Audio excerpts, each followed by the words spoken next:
Hello, everyone. This is Monica Reinagel, and you're listening to the Nutrition Diva podcast. Today, I have the fourth in a series of episodes I've been doing in which we've been talking to nutrition professionals from around the world about their culture's traditional cuisine. So if you missed them, you definitely want to check out our previous episodes on traditional Indian, Colombian, and Japanese food and culture.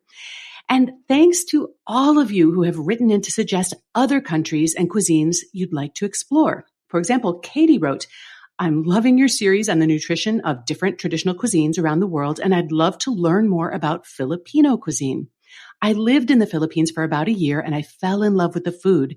And I'm curious as to which parts of a traditional Filipino diet are healthy and which might be modified to make them more nutritious." Well, thanks for that suggestion, Katie. And joining me today to talk about Filipino culture and cuisine is Levin Dotimas. Levin was born in the Philippines and now lives in the United States. And although he originally planned to study nursing, he told me he was so fascinated by the coursework on biochemistry that he eventually switched paths to study nutrition instead. And Levin has now completed his master's degree in nutrition, and he's currently completing his dietetic internship, which will eventually result in his becoming a registered dietitian nutritionist. Welcome to the podcast, Levin. Thank you so much for joining me. Thank you for having me and letting me talk to the world about Filipino food. Yes, I've been looking forward to our conversation because, I think that for a lot of people, Filipino food is much less familiar than perhaps other sorts of regional cuisines. So maybe we could start just with sort of Filipino food 101. Just give us a little bit of an idea about the traditional meals and cooking style of the Philippines.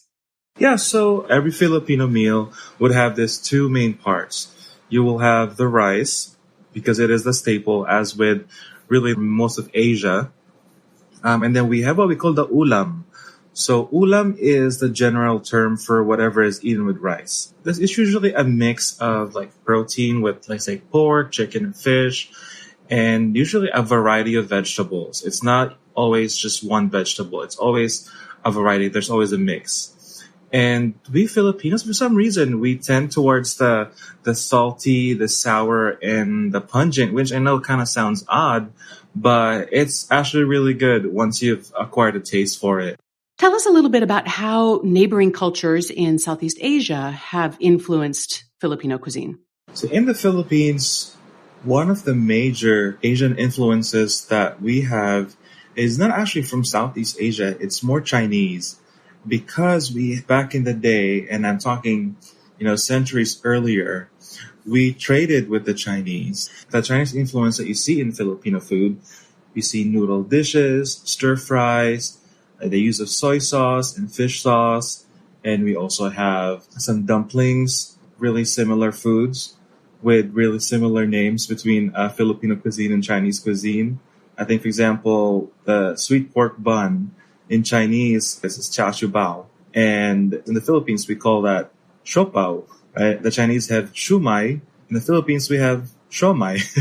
So there's really a lot of carryover from Chinese cuisine. It's really easy to see that in our cuisine. But with our Southeast Asian neighbors, there's a lot of similarities.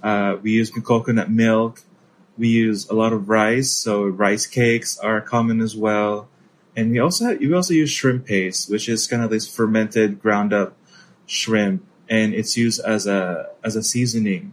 And it's this pungent part of Filipino cuisine that I talked about. But again, once you develop a taste for it, it goes really well with a lot of sour fruits or really bland food. Well, when you talk about soy sauce, fish sauce, shrimp paste, all of those foods are naturally rich in glutamate. And we have a separate taste receptor for glutamate. And that's what we describe as umami, or that savory quality. So I can definitely see the relationships between those and other Asian cuisines. Yeah, that's a great observation. And more recently, of course, there have been a variety of foreign and colonial powers that have had influence in Philippines. Tell us a little bit about that. Yeah, so the Philippines was a Spanish colony for over 300 years. And so you can imagine the indelible print that they really left on our culture. The Spanish brought over cured meats, they brought over dairy, and I would say even chocolate through Mexico. they brought over a lot of things that were not really common to the Philippines, and we ended up with dishes that have Spanish names. So we have, say, embutido, which is kind of like our version of the meatloaf. We have the paella, which is kind of like a seafood and rice mix. We ended up with a lot of Spanish names for even some Asian dishes. For example, a congee, which is kind of like a rice porridge. In the Philippines, we call it arroz caldo, like hot rice in Spanish. And then there's another dish that my mom makes. It's called arroz valenciana, which is Valencia rice, and it's made with turmeric and some liver and some other vegetables. And I just look at it and it's like, wow, that's really Spanish. And like I said, there's some foods that they brought through Mexico, like tamales and chicharron. One of the things that surprised me, because I was like, oh, I thought it was just from Spain, but these foods are actually of Mexican origin. That's surprising. Quite a melting pot. Yeah, really, really a big melting pot. And I know everyone says that about their cuisine, but the Philippines really is a mix of like East and West, and they blend really well. And then speaking of the West, there's the Americans, because after about 1898 in the Spanish-American War, the Spanish handed the Philippines over to the Americans. And for about half a century, we were under American colonial rule. So Americans brought convenience cooking to the country. And we also have a lot of favorite American staples like fried chicken, spaghetti, pizza, ice cream, hamburgers, French fries, and some canned goods as well, like Spam. Spam became really popular, especially around World War II. Well, when you compare the influences that Spanish and Mexican cuisine made to Filipino cooking and the contributions that American made, I'm not sure that we brought much of health or nutritional value to Filipino cuisine. But as you say, maybe convenience. Yeah, convenience for sure. And and especially during a time when there was a lot of poverty, canned goods were really critical in providing nutrition to the people. And I think that's how Spam started. It was an easy way to get protein in, and it was, it used the cheaper parts of the animals.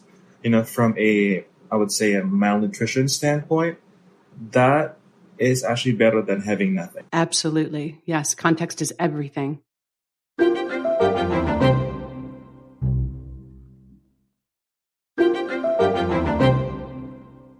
So when you think more of the traditional Filipino diet, what would you consider to be, as a nutritionist, as a dietitian, what are some of the healthiest aspects of that traditional Filipino diet? Oh, I really love that we have a lot of vegetables that go in our dishes.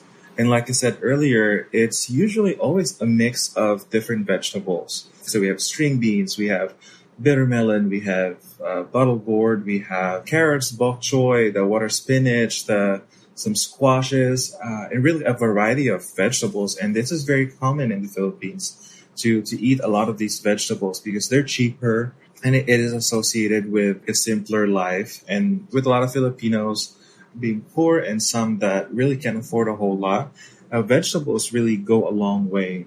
And also because we are surrounded by so much water. I mean, if you've seen a map of the Philippines, because of that, seafood is very common. When we were growing up, and I was like, are we having fish again? but like looking back, and it's like, wow, I'm actually really glad that my mom, helped me acquire that taste for seafood. I still eat seafood maybe more often than a regular American. Okay, so I have to ask, what would you consider to be some of maybe the less healthy aspects of traditional Filipino diets? Well, for Filipinos, we love fried things. Fried pork belly, and there's a lot also stir fry. And I see some Filipinos using a little bit too much oil sometimes, and you can tell that in their food. Sometimes when we cook pork, we leave the pork fat in there, sometimes so much so that when you put them in the fridge and you take them out, it's so greasy. And so for me, growing up, I didn't really think much of that. But now, having gone through my nutrition classes, I'm just like, ooh, saturated fat, I gotta get rid of that. But also, we like the salty. We like to have dipping sauces. And the dipping sauce is usually soy sauce or fish sauce, because it kind of adds another layer of flavor. So what happens is some people just keep dipping their meat into the dipping sauce, and that adds more sodium. And honestly, in the Philippines, I haven't seen a whole lot of low sodium products. And even here in the States, when I go to an Asian store and look for our products, I'm not sure that I've seen, a low sodium soy sauce or fish sauce. And the Filipinos, understandably, where in the States, they would kind of tend towards those brands that they're familiar with. So it's really hard to say, hey, I would encourage you to use low sodium soy sauce. The only low sodium soy sauce that I really know off the top of my head is Kikoman, I think. And Filipinos were like, I don't like that soy sauce. It's not my brand. I mean, I understand because to me, there's a difference in taste. So yeah, that's one of the challenges that we have. It's like, maybe we can use less or maybe we can use another brand, if we're having health problems. Right, to limit that sodium a little bit. Yes. Okay, Levin, I'm traveling to the Philippines for the first time. I am an adventurous eater. What could I try in the Philippines that I couldn't have anywhere else? So there's a lot of noodle dishes. Some people might be familiar with pancit. It's like a stir-fried noodle dish with all kinds of toppings on it. But all over the country, you have, tons more noodle dishes. And so I would really explore those. And there's rice cakes as well all over the country. You would not believe how many things you could make with rice flour. Oh, so when you say rice cake, I was picturing whole grain rice formed into some sort of cake or patty, but you're actually talking about more of a baked good made with rice flour. Is that correct? Yes. Mm-hmm. And maybe less baked, but kind of like more cooked on a skillet, or there are some that are boiled. But it's really all kinds of rice cakes. And it's like, wow, for a foreigner who's come to the Philippines, it's like, wow, I didn't know you could do this much with rice flour. Uh-huh. And for the really, really adventurous eaters, there's also a lot of options. One is balut. It's an underdeveloped duck egg. And so when you crack it open, there's kind of a little bit of the broth inside, and you can see kind of like the duck forming. It's not even the egg white and the egg yolk. And frankly, someone might take my Filipino card away when I say this, but I'm not a big fan of it. It sounds pretty challenging for somebody who might not have grown up with that. Once you get past the idea that it's an underdeveloped duck egg, then it actually tastes like chicken.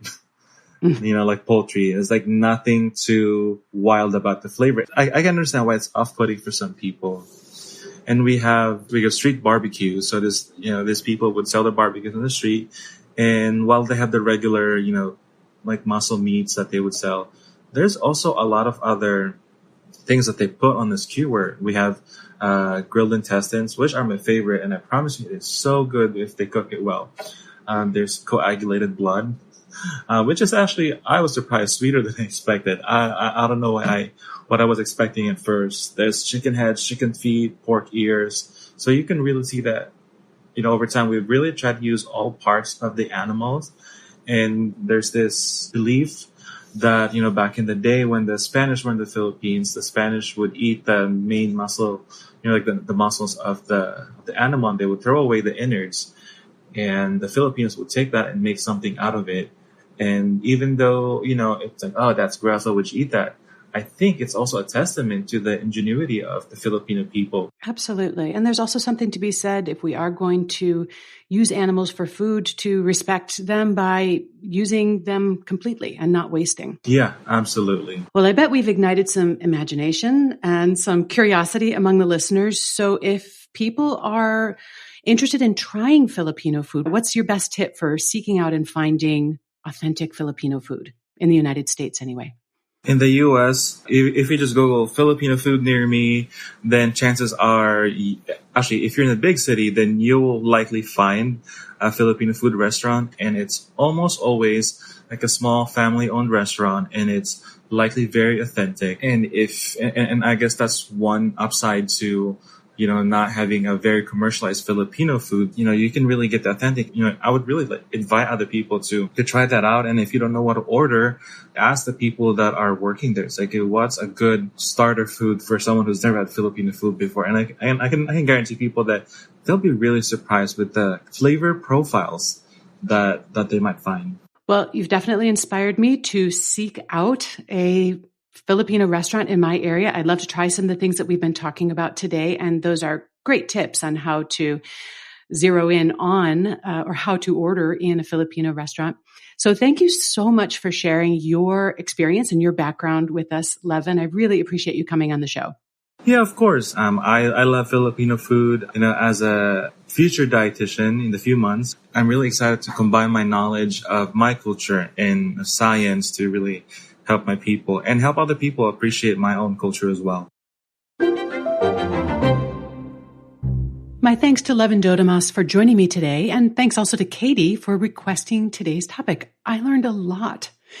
So where should we visit next in our tour of global cuisine and culture? As I said, I've already gotten quite a few requests from you, but if you'd like to add yours to the list, you can email it to me at nutrition@quickanddirtytips.com or call the Nutrition Diva listener line at 443-961-6206. The Nutrition Diva podcast is part of the Quick and Dirty Tips family of podcasts. My producer is Nathan Sems, my editor is Beata Santora, and our team at Macmillan Audio also includes Michelle Margulis, Emily Miller, Claire Freeman, and our director, Kathy Doyle.